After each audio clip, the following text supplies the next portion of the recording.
របៀបខ្យល់វិញគឺងាយស្រួលមែនទែនអ្នកទាំងអស់គ្នាមើលឃើញ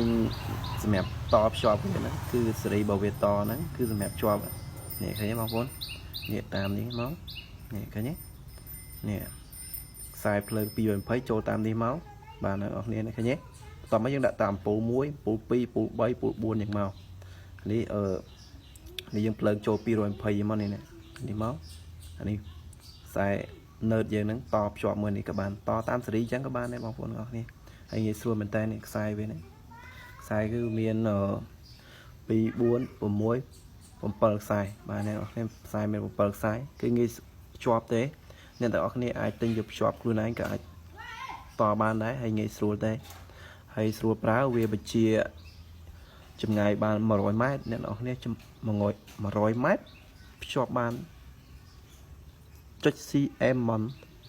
ដឹងតែ m cm ហើយខ្ញុំមានលក់ដែរដុំនេះបងប្អូនអាចកំងឬក៏ចង់បានអីគឺខ្ញុំមានលក់យ៉ាអរគុណ